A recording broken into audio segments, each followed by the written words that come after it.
When Jamaica first entered the world of bobsledding, most people thought it was a joke. A tropical island with no snow, no ice, and no winter sports tradition, stepping into one of the coldest, fastest, and most dangerous events in the Winter Olympics. Reporters laughed. Athletes smirked. The world watched with amusement, expecting nothing more than a novelty act. But someone from the Jamaican delegation said a line that would become the heartbeat of their journey. Before honor comes humility. And Jamaica was about to show the world exactly what that meant. The idea of a Jamaican bobsled team didn't come from snow or mountains. It came from something uniquely Jamaican: pushcarts. On the island, pushcart racing is a real thing. Kids and adults build wooden carts, push them down steep hills, and jump in for the ride. It's fast, it's chaotic, and it takes strength, timing, and courage. To most people, it's just fun. But to a few visionaries, it looked a lot like the explosive start of a bobsled race. The push, the jump, the glide. The raw athleticism. The natural speed. Suddenly, the idea didn't seem so crazy after all. When the Jamaican team arrived at the 1988 Winter Olympics in Calgary, the jokes got louder. People asked if they had ever seen snow before. Some wondered if they were lost. Others assumed they were there for entertainment, not competition. But the Jamaican athletes stayed focused. They trained relentlessly, learning the science of the sport, mastering the sled, and studying every curve of the track. Every laugh, every doubt, every joke only fueled them more. They remembered the words, "Before honor comes humility." Then came race day. The world expected a disaster. What they got was a shock.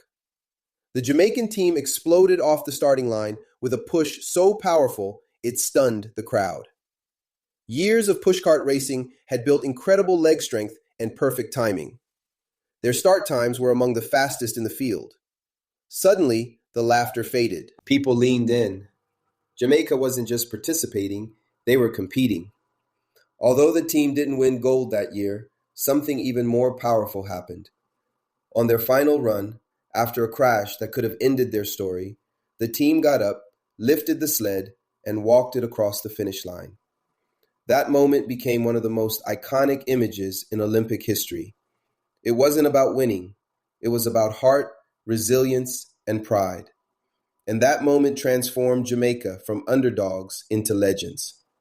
In the years that followed, Jamaica continued to compete, improve, and even win gold in other international bobsled competitions. Real-life bobsleigh team have made history by winning their first ever gold medal at an international bobsleigh competition. The team of four, led by Shane Pitter, beat Canada at the International Bobsleigh and Skeleton Federation's North American Cup in Whistler, British Columbia. Jamaica's bobsleigh team made its Winter Olympics debut back in 1988 in Calgary, which inspired the 1993 film. Yes, going to have to watch that again. Well, I'm pleased to say Shane Pitter and teammate Joel Fearon join me now. Shane and Joel most recently also won gold in Utah in the two-man bobsleigh competition. And quite frankly, I'm losing track of how many you're winning. Didn't you also win today? Shane, I think you're in both the two-man and the four-man, aren't you? What is going on? Yeah, I also won today. Yesterday gold, today gold. Amazing. Who did you beat?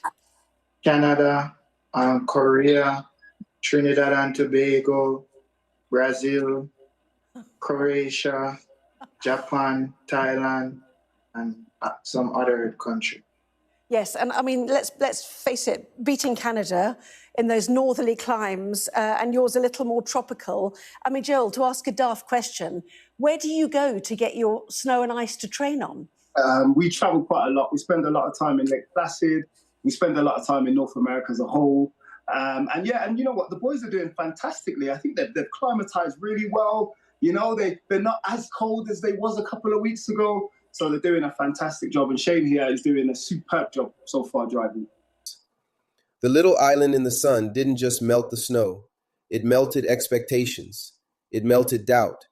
It melted the idea that greatness belongs only to certain places or certain people. How did they do it? Simple. Pushcart culture created natural sprinters and powerful starters. Jamaica's world-class track athletes brought unmatched speed, and the nation's spirit, bold, determined, and unshakable, did the rest. Jamaica didn't need snow. They needed belief. They needed discipline. They needed heart. And they had all of it. From being the butt of jokes to becoming global icons, Jamaica's bobsled team taught the world a lesson that still inspires today. Greatness doesn't care where you're from. It cares how far you're willing to push. And Jamaica pushed so hard, they made winter itself step aside. If this breakdown gave you something to think about, make sure you like, subscribe, and share. And stay tuned for another episode of What is Going On Media, where we make the complicated clear.